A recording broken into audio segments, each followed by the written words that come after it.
woke up before my alarm. The room was too quiet. Only the sound of my heartbeat and the faint buzz of electricity in the walls. My phone was glowing beside the bed. A new voicemail, but the timestamp said, tomorrow, 8:16 a.m. I thought it was a glitch until I heard the voice. It was me.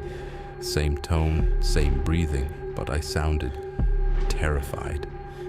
Don't open the door, I said, no matter what you hear. The message ended, and I just stared at the screen. Then I heard it. 3 knocks, slow, precise, like whoever was outside already knew I was standing there, listening. I didn't move, didn't breathe. Then my phone buzzed again. Another voicemail, same number, same timestamp from the future. My voice again, only this time it was trembling. He's outside, it said. He looks just like me. My hands went cold. I looked down at my reflection on the phone's glass, and for a split second, it didn't blink when I did. I walked to the window. Rain was falling under a flickering streetlight, and there I was, standing across the street. Same jacket, same eyes, same everything. He didn't move, didn't wave, just tilted his head and smiled.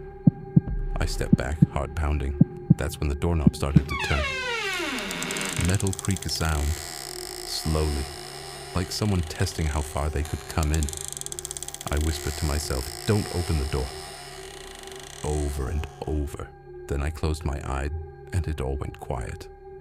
When I opened them again, I was back in bed. Same time, same glow from the phone, same voicemail waiting. Only this time the voice on the message sounded closer. I replayed it one last time. You're not the one who survived. The knocks returned, louder, faster, until they blended into one endless pounding sound. Then everything stopped. No sound, no breath, and just before the door opened, I heard it whisper. He's inside now. Tomorrow never came, and I think I'm still here, in the moment before the door opens. I didn't sleep that night. Every time I shut my eyes, I saw that reflection staring back. When I finally got up, the mirror looked normal again. For a moment, I almost convinced myself it was all in my head.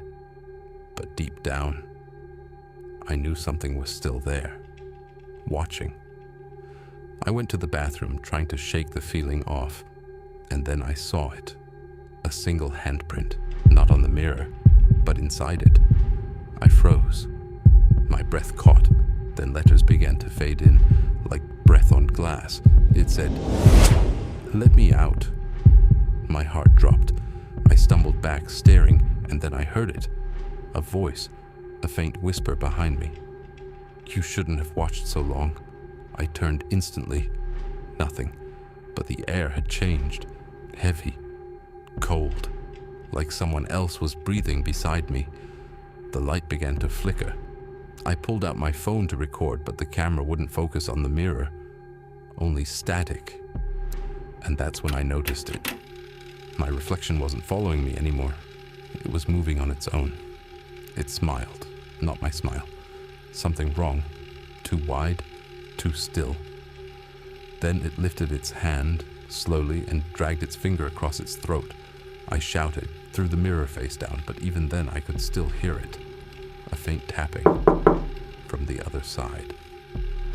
I ran out of the apartment and called Leah, told her everything. She laughed at first, said I'd been overworked, but when I sent her a picture of the mirror, she went silent, and then she whispered, "Ethan, that's not your reflection." That night I tried to sleep. Around 2 a.m. I heard knocking. 3 soft taps coming from the wall behind the mirror. I tried to ignore it, but the knocking followed me. Wherever I moved, it sounded like it was right behind me, like it was inside the walls. The next morning I went back to the mirror. It was upright again, spotless. But this time, there were 2 reflections, me and someone else, standing behind me, watching. Except, I was alone. I turned around, trying to find whoever it was. Nothing. When I looked back, both reflections were smiling, perfectly still, perfectly wrong. And then I realized something that froze my blood. The one behind me was moving, but I wasn't. The lights flickered once more and went out. All I could see was their faces glowing faintly in the dark. My reflection leaned closer to the glass and mouthed 3 words. Pause. You're not real. Then everything went black. Quietly, almost a whisper.